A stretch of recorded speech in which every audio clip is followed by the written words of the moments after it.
The Dominion had ruled the stars for 12,000 years. Their empire covered 900 worlds. Their warships darkened the skies of countless planets.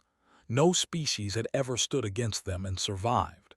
They were the masters of everything they could see, and they believed this would never change.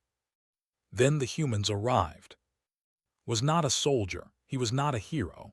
He was a maintenance engineer on a small mining station called Seven, located at the far edge of human space. Every day he woke up, ate his breakfast, and went to work fixing things.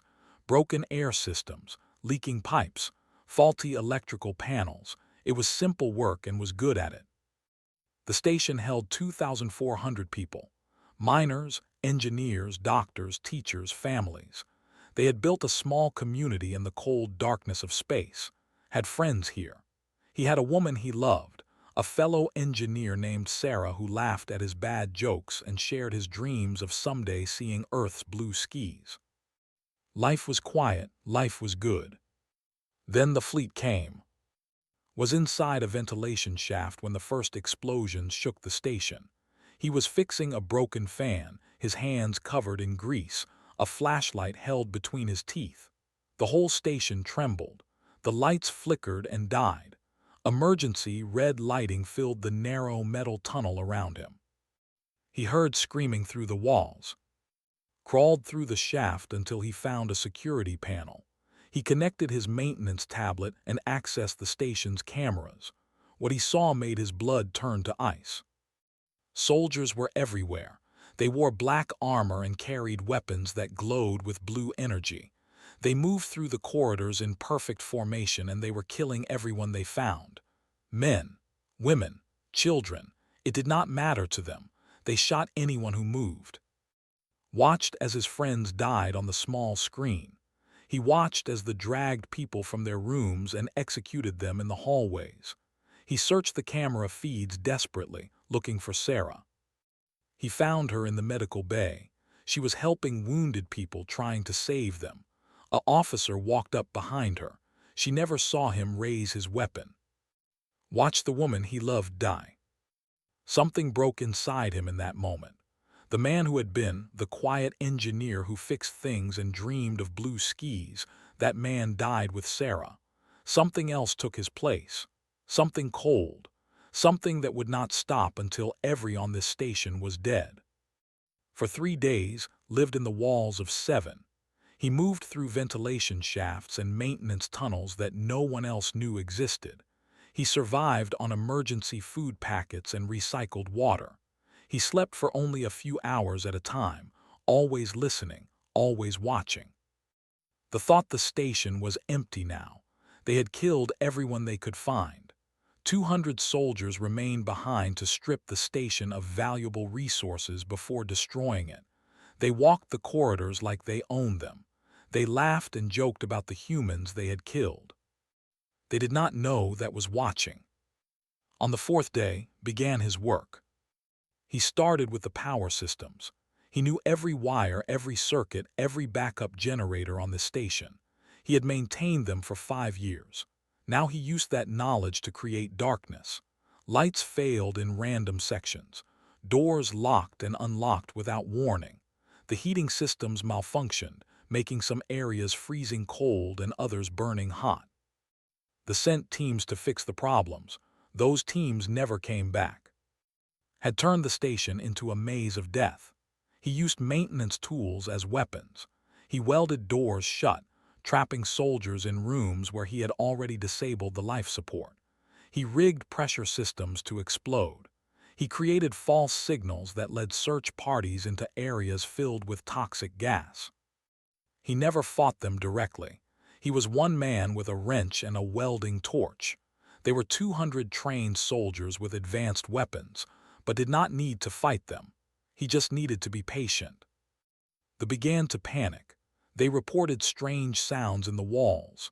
They found their dead comrades in locked rooms with no sign of how the killer had entered or escaped. They shot at shadows. They turned on each other in their fear. They called him the Ghost. Listened to their communications. He heard the terror in their voices. Part of him felt nothing.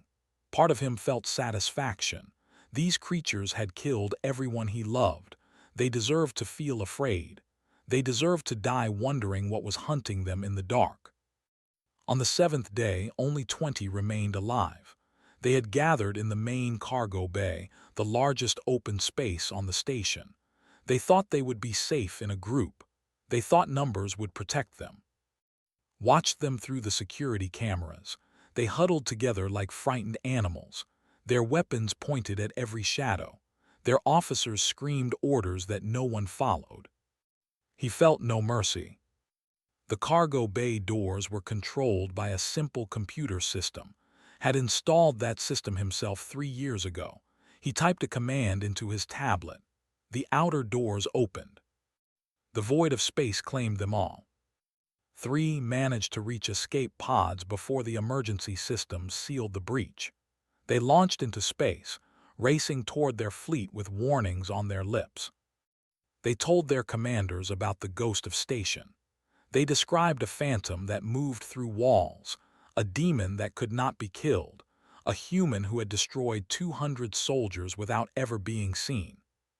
The High Command listened to these reports with interest. One human had killed 200 of their soldiers. This was embarrassing. This could not be allowed to stand. They sent a destroyer to eliminate and reduce station to dust. Watched the ship approach on his sensors. He had 4 days before it arrived, 4 days to prepare. He worked without rest, using every trick he knew, building traps and weapons from the station's remaining resources. When the destroyer arrived, it launched a shuttle with 50 soldiers to search the station. Let them land. He let them spread out through the corridors. Then he sealed the docking bay and began his hunt once more. The soldiers died one by one. Their screams echoed through the station's communication systems, broadcast back to the destroyer in orbit. The captain of the ship demanded reports. He received only static and the sound of his men begging for help. Took his time. He wanted the ship's crew to hear everything. He wanted them to understand what was coming for them. When the last soldier died, took his armor and his weapons. He found the shuttle and flew it back to the destroyer. The crew was so panicked that they did not notice their shuttle's pilot was not until was already inside. What happened next would become legend. Moved through the destroyer like a shadow. He sabotaged the reactor. He disabled the weapons. He trapped the crew in sections of the ship and watched the life support fail. The captain tried to send a distress signal, but had already destroyed the communications array. When the reactor exploded, was already gone. He had taken another shuttle and escaped into the darkness between stars. The High Command received no reports from their destroyer. They sent scouts to investigate. The scouts found only wreckage and frozen bodies. Among the debris, they found a message carved into a piece of hull metal. The message was in the human language, but someone translated it. It said, "This is only the beginning." The maintenance engineer who had fixed broken things his whole life had become something new. He had become a ghost. He had become a legend. And he was just getting started. The story of the ghost spread across the Dominion like fire through dry grass. In taverns and trading posts, in military bases and government halls, people whispered about the human who had destroyed 200 soldiers and a warship. Some said it was impossible. Some said it was exaggerated. But the footage from the escape pods did not lie. One human had done this. High Admiral was one of the most powerful military commanders in the Dominion. He had conquered 17 worlds for the Empire. He had crushed rebellions and ended wars. He was feared by billions of beings across the galaxy. When the Dominion Council gave him the task of killing one human engineer, he laughed. He thought it would be easy. He sent 12 warships to hunt. It was more than enough firepower to destroy a small planet. Expected the mission to take 3 days at most. He was wrong. Had spent weeks preparing. He had salvaged weapons and supplies from station. He had stolen data from the destroyer's computers before he destroyed it. He knew the military codes, their communication frequencies, their standard tactics. More importantly, he knew where to hide. The nebula was a massive cloud of gas and dust that stretched across 3 star systems. It was beautiful from the outside, purple and gold and glowing with the light of newborn stars. But inside, it was a nightmare for technology. Sensors failed. Communications scrambled. Navigation systems gave false readings. They avoided the nebula. Their ships depended on advanced computers and precise instruments. Without them, they were blind. Flew straight into the nebula's heart. The 12 warships followed him. Their captains were confident. They had numbers and firepower. What did it matter if their sensors were unreliable? They would sweep the nebula section by section until they found him. Let them search. He watched them from the shadows of dust clouds, his small shuttle hidden among the debris of ancient asteroids. He studied their patterns. He learned their weaknesses. He waited. On the 3rd day, he struck. The first ship to die was a patrol vessel that had separated from the group, approached from a blind spot in their sensor range. He attached himself to their hull using magnetic clamps. He cut through an airlock with a plasma torch. He was inside before anyone knew he was there. The ship had a crew of 40, did not try to fight them all. He went straight for the engineering section. He killed the 3 technicians there before they could raise an alarm. Then he set the reactor to overload. He was back in his shuttle, drifting away, when the ship exploded. The other captains saw the explosion on their screens. They gathered their ships together for protection. They thought numbers would keep them safe. Spent the next 16 days proving them wrong. He never attacked the same way twice. One ship he poisoned by contaminating their air supply. Another he destroyed by hacking their navigation and flying them into an asteroid. A third he boarded in the night, killing the bridge crew while they slept and sending the ship into a death spiral. They could not find him. They could not predict him. They fired their weapons at shadows and empty space. Their crews grew paranoid and exhausted. They saw threats everywhere and nowhere. On the 19th day, only 2 ships remained. They fled the nebula. They ran back to Dominion space with their wounded crews and their terrifying stories. They told High Admiral about the human who hunted them like animals. They described his impossible skills, his endless patience, his complete lack of fear. Did not laugh anymore. The Dominion's intelligence agencies began studying humans with new interest. They gathered data from every source they could find: medical records, military reports, cultural archives. They wanted to understand how one of these creatures could do such damage. What they discovered disturbed them deeply. Humans came from a world called Earth, a planet that the Dominion had classified as a Category 5 death world. It had extreme temperatures, violent weather, dangerous animals, toxic plants, and 100 other threats that should have killed any species long before they developed intelligence. But humans had survived. Their bodies were strange. They could function without sleep for many days before their performance declined. They could survive injuries that would kill other species instantly. They could adapt to extreme heat and extreme cold. Their bones healed themselves. Their immune systems fought off infections that other beings could not resist. More concerning was their psychology. When humans faced death, they did not freeze like most species. They entered a mental state that the intelligence reports called fight or flight. In this state, their fear became energy. Their pain became meaningless. They became faster, stronger, more dangerous. And there was something else. Humans were pursuit predators. Long ago on Earth, they had hunted by following their prey for days without rest. They walked and walked until the animal they were chasing collapsed from exhaustion. This instinct still lived in their blood. Humans did not give up. They did not stop.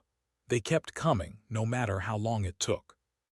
Was demonstrating these traits perfectly. The Dominion Council met to discuss the human threat. They reviewed the footage from the nebula. They read the intelligence reports.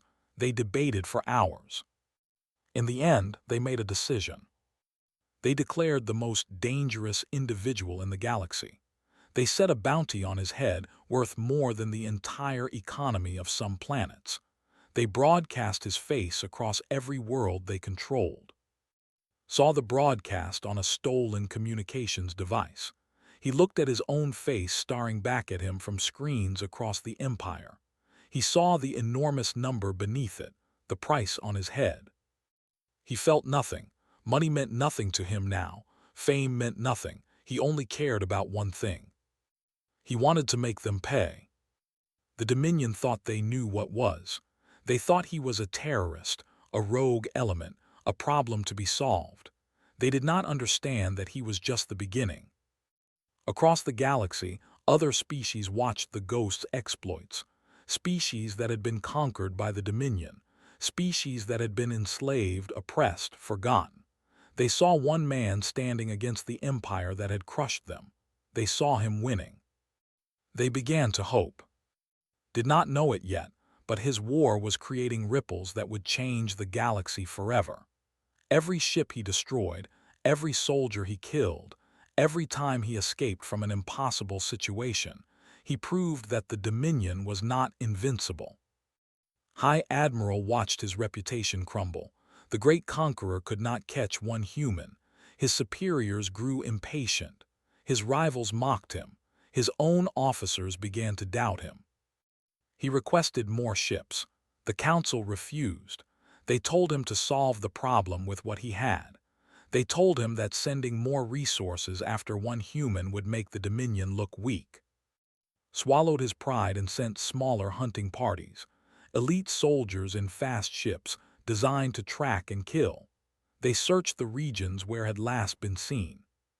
They found only traps and death. Had learned from his weeks in the nebula. He knew how to use space itself as a weapon.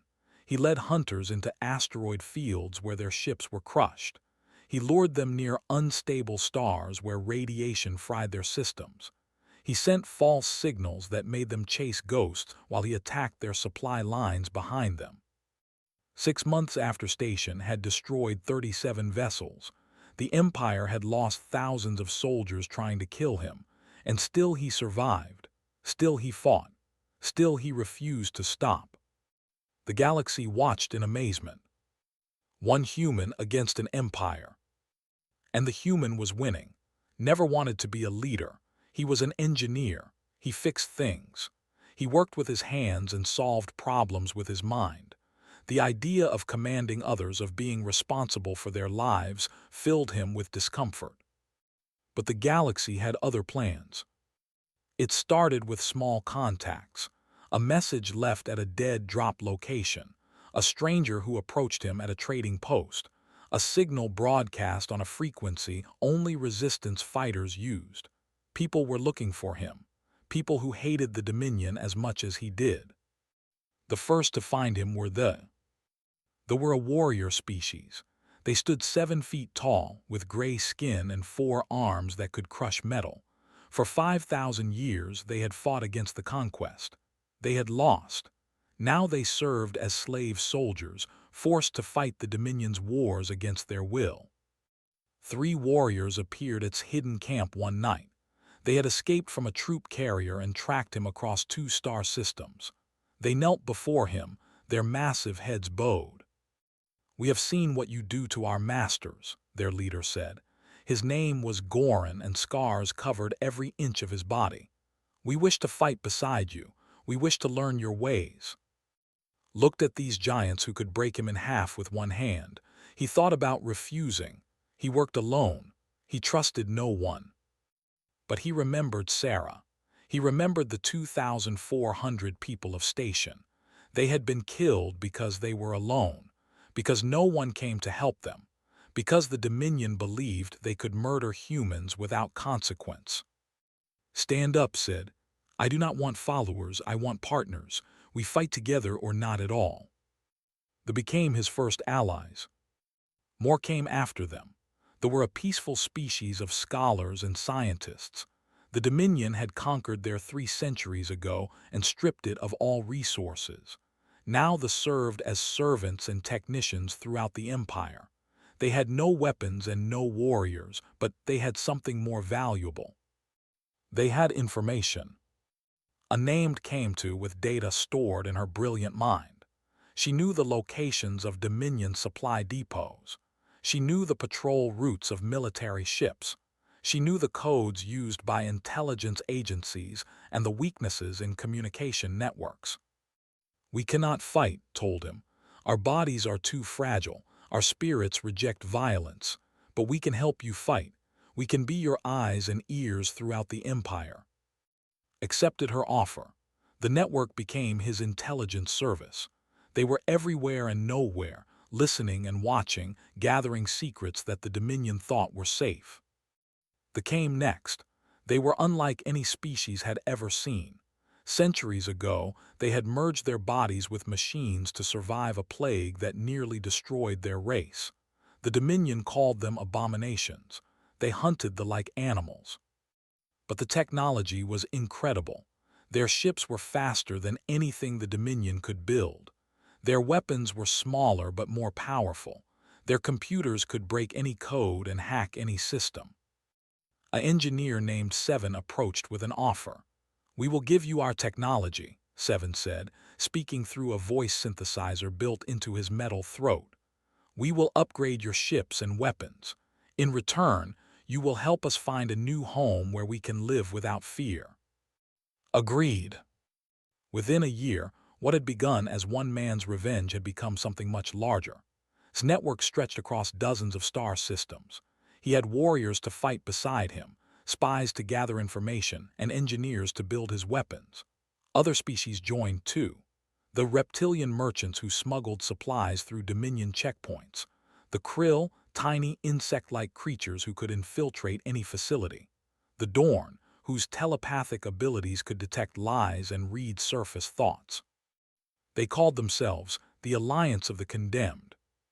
Trained them all, not to fight like traditional soldiers but to fight like humans, to improvise, to adapt, to never give up.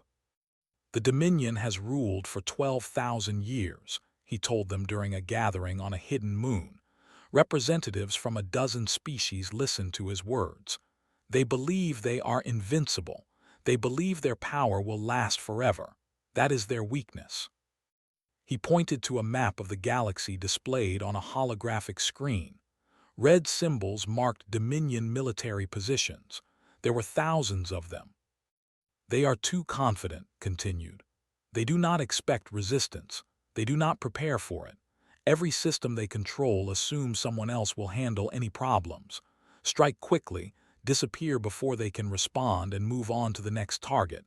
Never fight them directly. Never give them a chance to use their overwhelming force. Make them chase shadows while we destroy their foundations."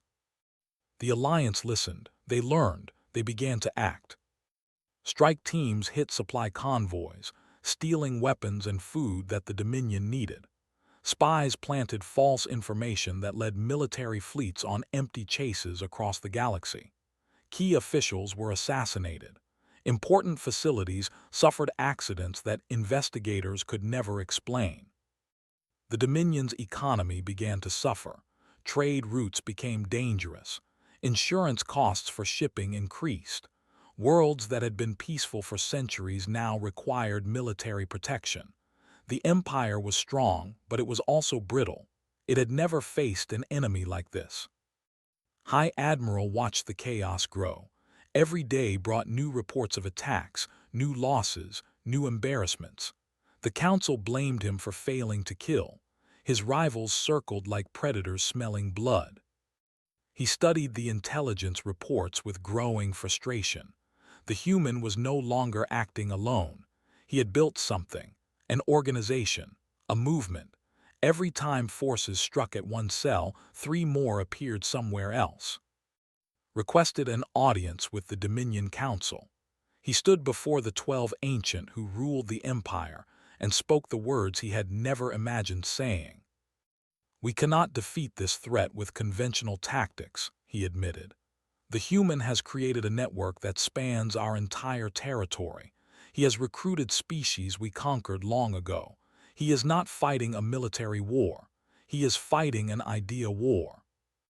The council listened in silence. Their faces showed no emotion, but could feel their displeasure. "What do you propose?" the first speaker asked. "We must commit the Grand Armada," said. 600 warships, the largest fleet assembled in 4,000 years. We will sweep every sector where the terrorists hide. We will destroy every world that gives them shelter. We will make the cost of supporting them so high that no one will dare help them. The council debated for 3 days. Some argued it was too extreme. Others worried about the cost. Still others feared what it would mean if 600 ships could not kill one human. In the end, they approved the plan. The Grand Armada began to assemble. 600 warships gathered from every corner of the empire. Millions of soldiers prepared for deployment. Supply lines stretched across the galaxy. Received word from his spies within hours. He gathered his commanders and showed them the intelligence reports. "They are sending everything they have," Goran said, his 4 fists clenched in anger. "We cannot fight such a force." "We do not need to fight them," replied. "We need to break them, and I already know how." He had spent 2 years preparing for this moment. While the Alliance fought its visible war of raids and sabotage, had been playing a longer game. He had placed agents in shipyards. He had recruited technicians on military vessels. He had planted seeds throughout the Dominion's own forces. Now it was time for harvest. "They think they are hunting me," told his commanders. "They think I will run. They think I will hide, but I am done running." He smiled, and for a moment the others saw something cold and terrifying in his eyes. "Let them come. Let them bring all 600 ships. When they find me, they will discover that I have been inside their fleet for years." The commanders stared at him in confusion. Then slowly they began to understand. The trap was not in some distant nebula. The trap was in the Grand Armada itself. The Grand Armada was a sight that had not been seen for 4,000 years. 600 warships stretched across the void like a wall of steel and fire. Battleships the size of small cities. Carriers that held thousands of fighters. Destroyers bristling with weapons that could burn worlds to ash. High Admiral stood on the bridge of his flagship, the Eternal Dominion. It was the largest warship ever built, a monument to power and pride. From here, he would finally destroy the Ghost and end the rebellion that had humiliated him for 2 years. The fleet entered the void expanse, a region of empty space far from any star. This was where intelligence reports placed its main base. There was nowhere to hide here. No nebulas, no asteroid fields, no places where a small ship could evade detection. The Armada would sweep the sector grid by grid until nothing remained. Allowed himself a small smile. This would be his greatest victory. Then the sensors detected a single ship. It was a small freighter, old and battered, drifting alone in the endless darkness. It was broadcasting a signal on all frequencies. "Put it on screen," commanded. The face appeared before the entire fleet. He looked tired. His hair was longer now, his face marked by scars from 2 years of war, but his eyes were calm. "My name is," he said. His voice carried across 600 ships, heard by millions of soldiers. "2 years ago, you came to a place called Station. You murdered 2,400 people. Men, women, children. You killed them because they were human, because you believed you could do anything you wanted without consequence." Clenched his fists. "All ships target that vessel, fire on my command." Continued speaking as weapons across the fleet, locked onto his tiny freighter. "You thought that massacre would break us. You thought humans would learn to fear you. Instead, you taught us something important. You taught us who you really are, slavers, murderers, cowards who need 600 warships to hunt one engineer from a planet you had never heard of." Fire screamed. Nothing happened. The Admiral spun around, staring at his weapons officer. "I said fire. What is wrong?" The weapons officer's face had gone pale. "Admiral, the systems are not responding. Weapons are offline across the entire ship. Grabbed a communication device. All ships report status immediately. The responses came back in a wave of confusion and panic. Weapons systems failing. Navigation computers frozen. Communication arrays scrambling. Across the Grand Armada, 600 warships were losing control of their own technology. On the screen smiled. "Did you think I spent 2 years just raiding your supply lines?" he asked. "Did you think the Alliance was just stealing weapons and causing trouble? We were doing something else, something you never noticed." He held up a small device, no larger than his hand. "Your ships are built in shipyards staffed by species you conquered. Your systems are maintained by technicians from worlds you destroyed. Your food is prepared by servants you treat like animals. You surrounded yourselves with people who hate you and never once considered that they might be listening." Felt his blood run cold. "For 2 years, my people have been inside your fleet. Engineers who installed hidden programs in your computers. Technicians who planted devices in your power systems. Servants who mapped every corridor and reported every weakness. You built the most powerful fleet in history, and you handed the keys to your enemies." The lights on the bridge flickered. Emergency alarms began to sound throughout the ship. "This is not an attack," said. "This is a reckoning." Across the Grand Armada, chaos erupted. Ships that had been operating perfectly moments ago now turned against their crews. Doors locked, trapping soldiers in compartments. Life support systems failed in some sections while others flooded with toxic gas. Artificial gravity reversed, smashing people against ceilings. Reactors began to overheat. But the chaos was not just technological. In the lower decks of ships throughout the fleet, members of conquered species rose up. Warriors broke free from their restraints and attacked their masters. Technicians opened airlocks that exposed soldiers to the vacuum of space. Agents disabled security systems and released prisoners who had been held in the brig. The Grand Armada was tearing itself apart from within. Screamed orders that no one could follow. He watched on his screens as ship after ship went dark. Escape pods launched in all directions. Vessels collided with each other as their navigation systems failed. Some captains tried to restore control. Others abandoned ship. A few turned their weapons on nearby vessels in confused attempts to fight back. The Eternal Dominion remained functional, had insisted on isolated backup systems, paranoid after his failures hunting. His ship was protected from the worst of the sabotage, but he was alone now. His fleet was dying around him. "Admiral," his sensor officer reported, voice shaking. "I am detecting vessel movements. Something is approaching from the other side of the expanse." Looked at his tactical display. His face went white.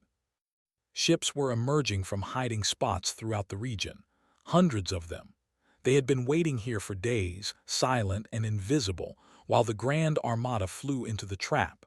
Now they moved to surround the crippled fleet. But these were not Alliance ships. These were military vessels, professional warships. "Identify them," demanded. The sensor officer worked frantically at his console. When he looked up, there was terror in his eyes. "Admiral, they are human, ships from Earth and her colonies. There are thousands of them." Could not believe what he was hearing. "That is impossible. Humans do not have that many warships. Our intelligence." "Our intelligence was wrong," his voice cut in. He was still broadcasting. "You spent 12,000 years ignoring humanity. We were too primitive, too far away, not worth your attention. You never bothered to watch what we were building." More ships appeared on sensors. Not just human vessels now. Warships, massive and brutal. Science vessels converted into weapons platforms. Dreadnoughts that moved like living creatures. Ships from a dozen species that the Dominion had conquered and forgotten. "The people you enslaved did not forget what you did to them," said. "They remembered, they waited, they prepared. And when I showed them that you could be beaten, they were ready to fight." stared at the wall of ships surrounding his dying fleet. He understood now. The ghost had never been just one man. He had been a signal, a spark that ignited a fire that had been building for thousands of years. "Surrender," said. "Your fleet is destroyed. Your soldiers are trapped. You have one chance to end this without more death. Take it." His hand moved toward the self-destruct control. If he was going to die, he would take as many enemies as possible with him. A shot rang out behind him. The admiral collapsed, a hole in his back. Standing over him was his own first officer, a young who had secretly joined the Alliance months ago. "This is First Officer Tal," he broadcast to the remaining Dominion crew. "High Admiral is dead. I am ordering all forces to stand down. The war is over." On his battered freighter, watched the surviving Dominion ships power down their weapons. Human vessels moved in to secure prisoners. Alliance ships docked with crippled warships to render assistance. He felt no joy. Too many had died to reach this moment. Sarah, the people of Station, countless others who had fallen in 2 years of war. Victory could not bring them back, but it could give their deaths meaning. He opened a channel to the Allied fleet. "This is, the Grand Armada is destroyed, but our work is not finished. The Dominion still controls 900 worlds. Billions of beings are still enslaved. Today we prove that they can be beaten. Tomorrow we set them free." Across 1,000 ships, soldiers of a dozen species heard his words. They had followed a ghost into the darkness. Now they would follow him into the light. The war for the galaxy had just begun. The destruction of the Grand Armada shook the galaxy to its core. For 12,000 years, the Dominion had been invincible. Their power had seemed eternal, as permanent as the stars themselves. Now that power lay in ruins, and the universe would never be the same. The Dominion Council met in emergency session. 12 ancient beings who had ruled an empire for longer than most species had existed stared at reports they could not believe. Their greatest fleet was gone. Millions of soldiers were dead or captured. Their enemies had revealed strength that no one had anticipated. "We must negotiate," the first speaker declared. "The humans and their allies have proven themselves formidable. Perhaps we can offer them territories, resources, independence for some worlds, a compromise that preserves the core of our empire." Other council members disagreed. They wanted to raise new fleets, to crush the rebellion with overwhelming force. They spoke of honor and history and the shame of surrendering to inferior species. Their debate was interrupted by a message from the human government on Earth. The message was simple. It contained no threats, no demands, no angry words. It simply stated that humanity and its allies would be liberating every world the Dominion had conquered. Any forces that surrendered would be treated fairly. Any that resisted would be destroyed.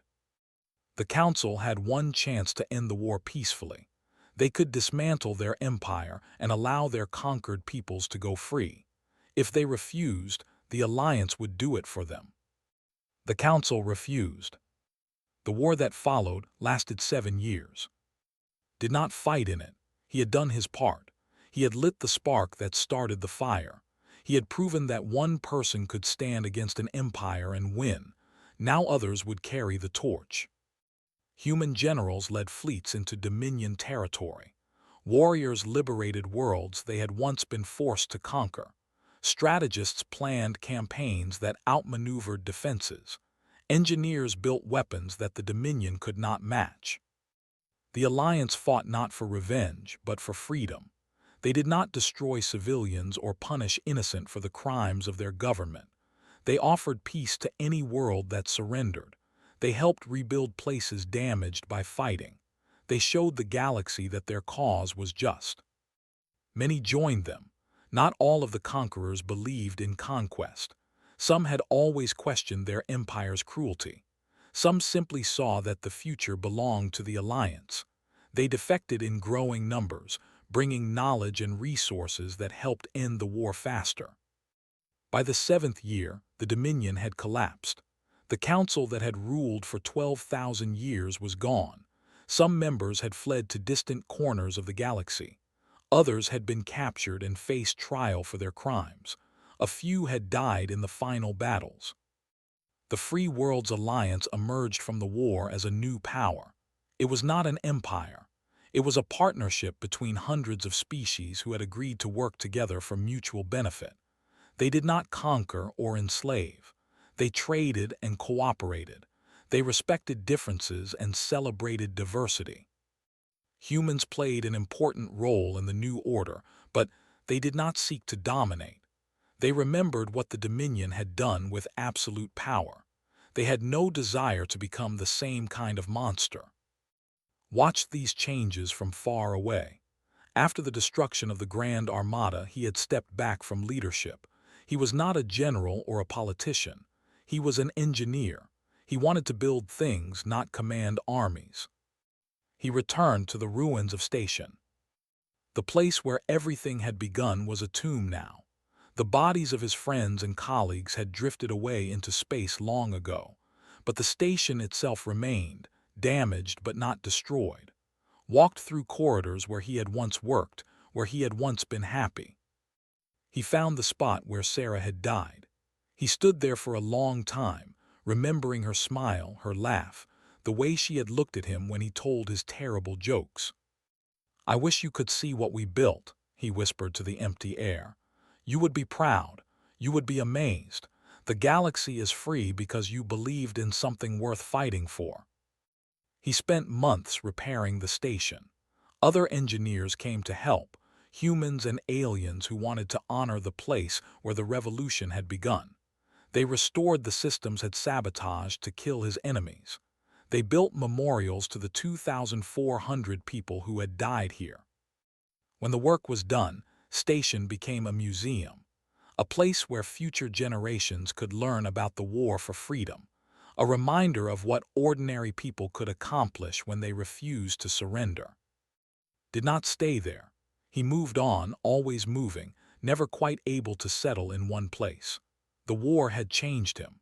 The quiet engineer who had fixed broken things was gone forever. In his place was someone harder, someone who saw threats in every shadow and never truly relaxed. But slowly, over years, he began to heal. He met a woman named Sira during a reconstruction project on her. She was a builder like him. She had lost her family to the Dominion like him. They understood each other in ways that words could not express. They married on a small moon at the edge of Alliance space. It was a quiet ceremony, attended only by close friends. Goran was there, the warrior who had been his first ally. Came, the spy who had given him the intelligence he needed. Seven attended, the engineer who had built his weapons. They had all changed over the years. They had all found ways to live in peace after lives defined by war. And Sira had children, a boy and a girl, born with their mother's gray skin and their father's stubborn spirit. They grew up in a galaxy where species worked together instead of fighting. They learned about the war in school, but it seemed like ancient history to them. Sometimes reporters or historians would come to interview. They wanted to understand the legend. They wanted to know how one man had an empire. Never knew how to answer these questions. He had not planned to become a hero. He had not wanted to start a revolution. He had just wanted revenge for the people he loved. The rest had happened because others had taken up the cause he started. "I did not bring down the Dominion," he would tell them. "I just fixed what was broken and trusted others to do the same. That is what humans do. We survive. We adapt. We keep trying to make things better no matter how bad they seem." The interviewers would write down his words and go away to create their stories. They called him the Ghost, the father of the Alliance, the unseen hero, titles that made him uncomfortable. He preferred to be called an engineer. Decades after the war, when was old and his hair had turned white, he received a message from the Alliance Council. They wanted to honor him with a ceremony on Earth. They wanted to unveil a statue in his likeness. They wanted the galaxy to remember what he had done. Declined the honor. He had never wanted fame or glory. He had only wanted to fix something that was broken. The galaxy was fixed now. That was enough. He spent his final years on a quiet planet at the edge of known space. He tended a garden. He played with his. He watched sunsets with Sira and remembered the blue skies of Earth that he had dreamed about so long ago. On the day he died, surrounded by family and friends, he spoke his last words to his eldest grandchild. "The universe is full of broken things," he said. "Systems that do not work, societies that treat people unfairly, problems that seem too big to solve. But every broken thing can be fixed. Every injustice can be overcome. You just have to be patient and never stop trying." His eyes closed. His breathing stopped. The ghost of station was finally at peace. The galaxy mourned him. Species that had never met him told stories of his bravery. Monuments rose on 100 worlds. His name became a symbol of hope for the oppressed and a warning to the powerful. But the best tribute came from the children who grew up in the Free Worlds Alliance. They learned about in their schools. They read about his life and his struggles and his victories. They understood that one ordinary person, pushed beyond their limits, could change the course of history. And when they faced their own challenges, when the universe seemed too dark and the problems seemed too large, they remembered the maintenance engineer who had refused to give up. They remembered the ghost. They remembered the human. And they found the courage to try. The Dominion had ruled for 12,000 years. They had enslaved countless species and conquered 900 worlds. They had believed their power would last forever. It took one human with a wrench and a broken heart to prove them wrong. This was the lesson the galaxy never forgot. Humanity does not surrender. Humanity does not give up. When everything seems lost, when hope seems foolish, when the darkness seems endless, humans keep fighting. Because that is what humans do. They survive. They endure. They win.